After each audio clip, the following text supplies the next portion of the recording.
우리 로마서 10장의 말씀을 한 절씩 교독하시고 마지막 절은 다 함께 합독하도록 하겠습니다. 제가 먼저 읽겠습니다. 형제들아, 내 마음에 원하는 바와 하나님께 구하는 바는 이스라엘을 위함이니 곧 그들로 구원을 받게 함이라.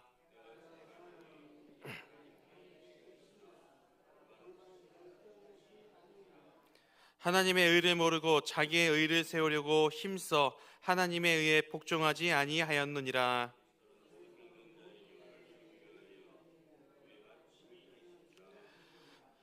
모세가 기록하되 율법으로 말미암는 일을 행하는 사람은 그 의로 살리라 하였거니와,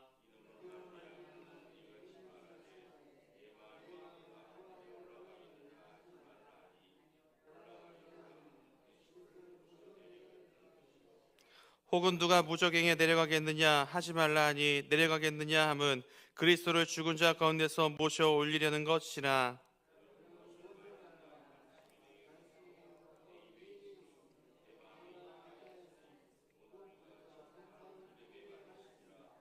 내가 만일 내 입으로 예수를 주로 시인하며 또 하나님께서 그를 죽은 자 가운데서 살리신 것을 내 마음에 믿으면 구원을 받으리라.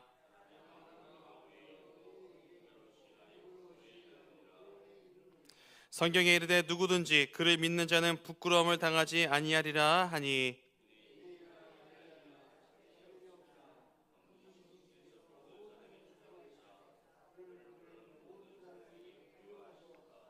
누구든지 주의 이름을 부르는 자는 구원을 받으리라.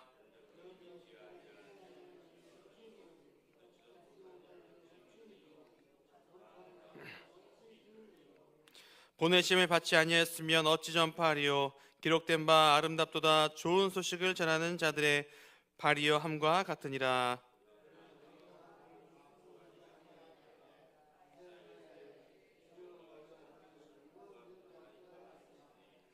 그러므로 믿음은 들음에서 나며 들음은 그리스도의 말씀으로 말미암았느니라.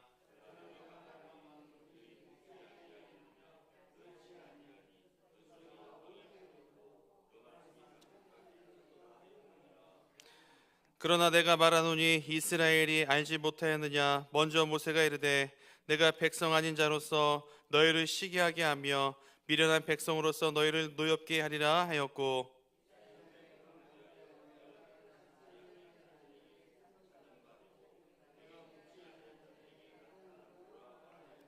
다 함께 합독하겠습니다. 이스라엘에 대하여 이르되 순종하지 아니하고 거슬러 말하는 백성에게 내가 종일 내 손을 벌렸노라 하였느니라. 아멘. 네, 광고 한 가지가 있습니다. 오늘 이교구 박성수 집사님께서 대림 성심병원에서 임파선암 수술을 하신다고 합니다. 모든 수술 일정이 잘 맞춰지고 하나님의 은혜 가운데 잘 맞춰질 수 있도록 기도로 함께 해주시면 감사하겠습니다. 자, 로마서 10장의 말씀을 볼 텐데요. 오늘 14절 말씀까지만 시간 관계상 보도록 하겠습니다. 오늘 본문은 하나님의 일에 대한 열정이 있지만 잘못된 신앙을 가진 유대인들에게 쓴 메시지입니다. 이 시간 본문을 통해서 어떤 사건과 그리고 주님께서 어떤 은혜를 주시는지 이 시간 살펴보도록 하겠습니다. 첫 번째 질문입니다. 바울이 유대인들을 향해 지적하는 것은 무엇인가? 오늘 본문을 보니까 바울이 자신의 동족을 위해서 크게 생각하는 것으로 보입니다. 먼저 1절 말씀을 제가 다시 한번 읽어보겠습니다. 형제들아, 내 마음에 원하는 바와 하나님께 구하는 바는 이스라엘을 위함이니 곧 그들로 구원을 받게 함이라. 아멘. 당시 유대인들은 바울을 죽이기 위해서 눈에 불을 켜고 다녔습니다. 그럼에도 지금 바울은 어떻게 하고 있죠? 이 동족들이 예수를 믿지 않아서 심판당하지 않게 멸망당하지 않기를 지금 간절히 바라고 있다는 것을 알 수가 있습니다. 여러분, 유대인들은 하나님의 일에 대한 열정이 있었던 사람들이었습니다. 하나님의 일이라면 무엇이든 다 하는 사람들이었습니다. 그런데 바울이 그런 유대인들의 열정을 보면서 뭔가 잘못된 것을 본 겁니다.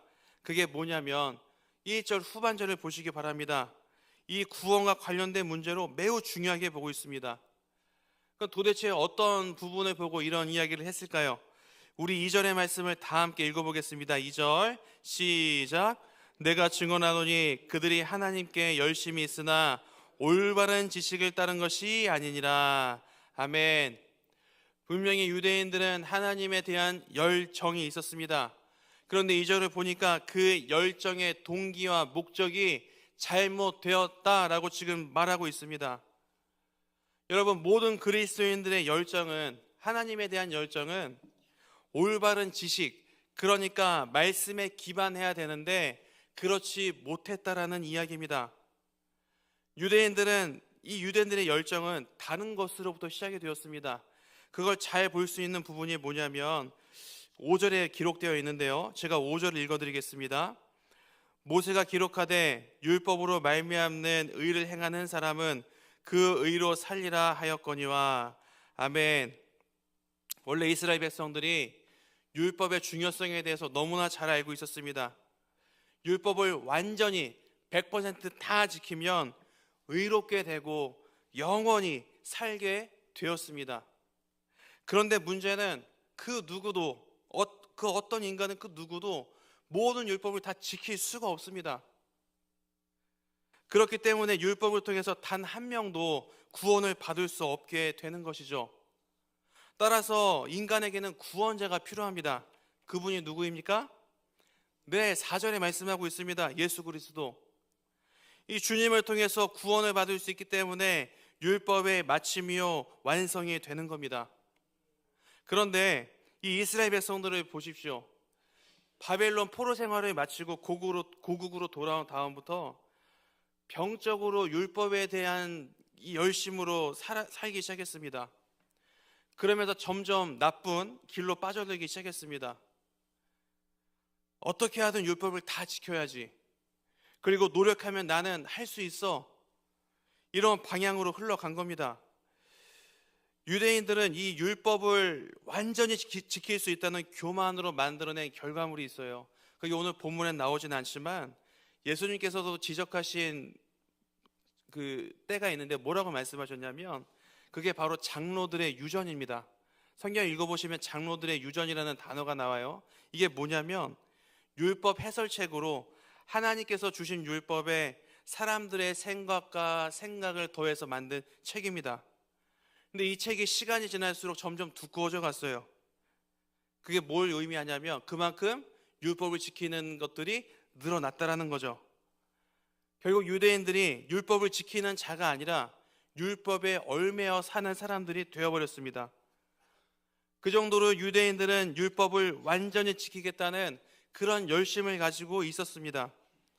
근데 여러분, 여기서 문제가 뭐냐면 그 모든 행동에는 자신들을 드러내는 마음이 담겨 있었다는 거예요. 이걸 지켜가면서 야, 나는 이 정도 했어, 난 이 정도 하는 사람이야, 나니까 이 정도 할 수 있는 거야, 그런 마음들이 있었다는 거예요.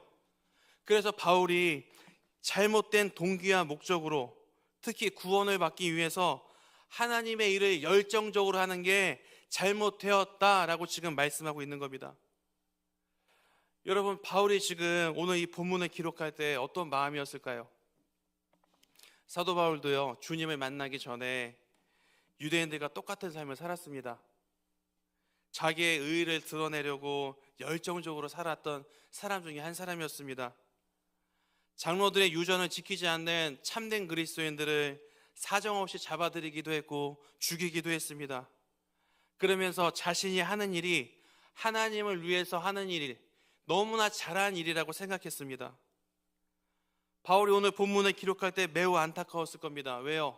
나의 동족이 이스라엘이 내가 걸었던 잘못된 길을 걸으면 안 되는데, 이런 마음이 지금 엿보이기 때문입니다.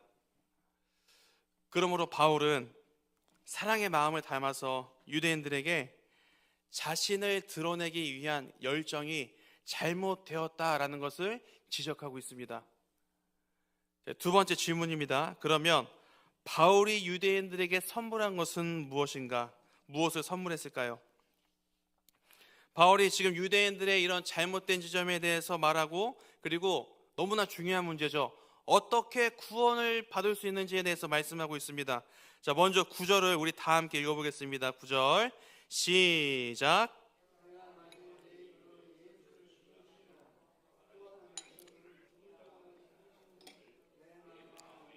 구원을 받으리라. 아멘. 바울은 지금 구원의 문제에 대해서 분명히 선언하고 있습니다. 구원은 열정이 아니라 예수 그리스도를 나의 주인으로 시인할 수 있어야 한다. 그럼 여러분, 예수를 믿는다는 게 어떤 의미죠? 예수를 믿는다는 게 어떤 의미입니까? 예수님이 나를 위해서 십자가에서 대신 죽으신 것을 믿습니다. 저는 대속의 은혜로 새 생명을 받았기 때문에 저의 주인은 바로 주님이 되십니다. 이것을 믿는 게 예수를 믿는 거예요.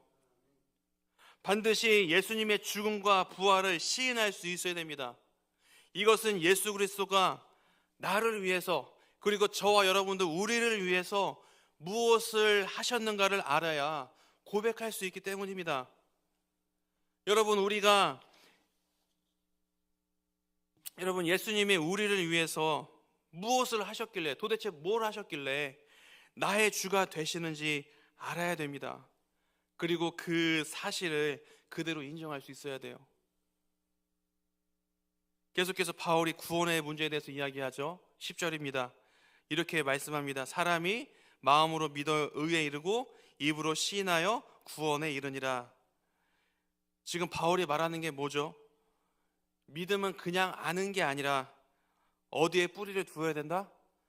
내 마음에 뿌리를 두어야 된다고 지금 선언하고 있습니다. 믿음은 반드시 마음에서 우러나오는 믿음이어야 됩니다. 머리로만 아는 믿음은 내가 예수를 믿고 있다고 착각하는 겁니다.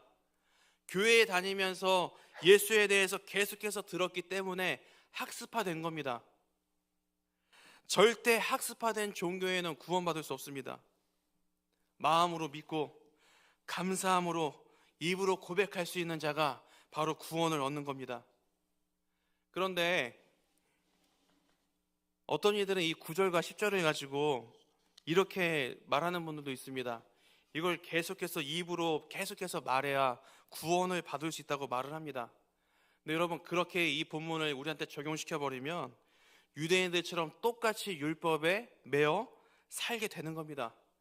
무슨 마치 주문처럼 주님이 나의 주인이십니다, 주님이 나의 주인이십니다, 이렇게 계속해서 반복적으로 그냥 주문처럼 외운다면 구원 받을 수가 없습니다. 왜요? 그것도 나의 노력, 우리의 노력에 의해서 천국에 들어갈 수 있다라는 이야기가 되기 때문입니다. 여러분, 정말 예수를 믿는다면, 정말 내가 마음으로 예수를 믿는다면 우리가 입으로 시인할 수밖에 없습니다. 지금 바울이 그걸 말하고 있는 겁니다. 여러분, 바울은 9절과 10절을 통해 어떻게 구원을 받을 수 있는지에 대해서 말씀하고 있습니다. 그게 뭐죠? 열정이 아니라 누구를 믿어야 된다? 예수를 믿어야 된다. 그러므로 바울이 유대인들에게 선물한 것은 복음이었습니다. 복음. 자, 그러면 우리가 오늘 본문을 갖고 어떻게 살아가야 될까요? 우리가 이 시간에 두 가지 내용을 살펴봤습니다. 자, 첫 번째, 바울은 유대인들에게 자신을 드러내는 그 열정이 잘못되었다라는 것을 지적했고요. 그리고 두 번째, 바울이 유대인들에게 선물한 것은 복음이었습니다. 본문은 잘못된 열정으로 신앙생활하는 유대인들에게 주는 메시지였습니다. 그러면 유대인들의 궁극적인 잘못이 무엇이었습니까? 하나님의 일은 열정적으로 하지만 올바른 지식, 그러니까 말씀이 없다 보니까 동기와 목적이 자신을 드러냈습니다. 또한 그들은 예수가 아니라 자신들이 뭔가 노력해서 구원을 얻으려고 했습니다. 여러분, 사실 오늘 본문은 오늘날 모든 그리스도인들이 경계해야 할 지점이기도 합니다. 여러분, 교회 안에서 가장 위험한 사람이 누구일까요? 누가 가장 위험한 사람일까요? 목소리 큰 사람일까요? 아니에요. 이 내면에 말씀 없이, 복음이 없이 열정적으로 일하는 사람들입니다. 그리스도인의 모든 열정은 복음에 대한 감사로 시작이 되어야 됩니다. 그런데 말씀이 없는 사람은 동기와 목적이 자신을 위해 하는 것일 확률이 매우 큽니다. 그래서 위험합니다. 마치 본문에 등장하는 유대인들처럼 잘못된 열정을 가진 그런 사람들의 특징이 있습니다. 그게 뭐냐면 내면에 말씀이 없으니까요, 감사함이나 은혜가 없어요. 그리고요, 신앙생활이 행복하지 않죠. 그러다 보니까 사역하다가 작은 트러블에도 쉽게 마음을 상하기도 하고 조금만 기분이 나쁘면 안 한다고 합니다. 그리고 또한 내가 주님의 몸된 교회에 있는데, 내가 주님의 몸된 교회에 있는데 내가 봉사해 준다고 착각합니다. 마지막으로 부정적인 시각과 그리고 부정적인 말만 쏟아냅니다. 지금은 소천하신 고 옥하는 목사님이 이 로마서 강해를 할 때 이런 설교를 하셨어요. 무슨 말씀하셨냐면, 저는 이 한 문장이 아직도 기억에 남습니다. 복음이 필요한 곳은 교회 아니다. 다시요. 복음이 필요한 곳은 교회 아니다. 그런데 우리는 어떻죠? 늘 바쁘다고 하면서 말씀을 멀리할 때가 너무나 많아요. 그리고 특히 주말에는 사역한다는 이유로 더 그렇죠. 성도님들, 교회는 일하는 곳이 아닙니다. 말씀을 묵상하고 같이 은혜를 나누면서 그리고 또 같이 성장하면서 건강한 공동체를 세워나가는 곳이 바로 교회입니다. 절대 열정적으로 일하면서 나를 드러내는 장소가 아닙니다. 그렇게 한다고 해서 절대 구원받을 수 없습니다. 우리가 이 유대인들처럼 잘못된 열정에 빠지지 않으려면 항상 동기와 목적에 대해서 고민할 수 있어야 됩니다. 오늘 본문 앞에서 꼭 기억하셨으면 좋겠습니다. 우리가 교회 안에서 열정적으로 사역을 하더라도 동기와 목적이 잘못되면 절대 하나님이 받지 않으십니다. 또한 사역을 많이 한다고 해서 절대 구원받을 수 없습니다. 여러분, 예수를 믿어야 구원을 받을 수 있는 거예요. 구원을 받고 이 나 같은 죄인도 주님이 사용해 주시는구나, 나를 하나님의 자녀로 삼아 주셨구나, 그 감사함으로 마음껏 사역할 수 있는 우리 성도님들이 됐으면 참 좋겠습니다. 오늘 새벽 우리 말씀 앞에서 두 가지를 결단하셨으면 좋겠습니다.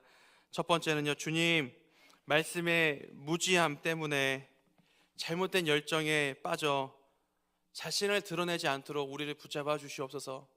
두 번째는요, 주님, 주님의 일에 대한 모든 동기의 목적이 이 복음을 통해 감사함으로 감당할 수 있는 우리가 되게 하여 주시옵소서. 이 두 가지 놓고 기도하셨으면 좋겠습니다. 그러므로 오늘 말씀을 기억하면서 하나님의 일에 대한 모든 동기와 목적에 대해서 고민해 볼 수 있는 우리 동안교회 성도님들이 다 되시기를 주님의 이름으로 간절히 소망합니다. 우리 시간 다 함께 기도의 자리에 나가도록 하겠습니다. 우리 말씀을 가지고 나가고요, 우리 교회를 위해서, 담임 목사님을 위해서, 그리고 전도축제가 진행 중에 있습니다. 하나님, 이 전도축제 가운데 주님 함께 주시라고 기도해 주시고, 우리 특별히 성도님들 중에 몸이 아픈 자, 마음에 상처 입은 자, 마음이 가난한 자들을 위해서 기도해 주시기 바랍니다. 특별히 오늘 임파선암 수술하시는 우리 박성수 집사님 위해서 기도해 주시고, 또한 암 때문에 지금 많이 고생하고 있는 분들이 계십니다. 우리 문옥자 권사님, 김선 집사님, 변현주 권사님, 김주희 집사님, 최교식 성도님, 박행자 집사님, 박성수 집사님, 이주영 집사님, 임종숙 집사님, 서양조 집사님, 박태진 집사님, 정말 이분들에게 하나님의 기적의 역사가 일어날 수 있도록 여러분 다 함께 기도해 주시면 좋겠습니다. 이 시간 다 함께 우리 주여 한번 해주시고 우리 기도의 자리에 나가도록 하겠습니다. 다 함께 기도하겠습니다. 주여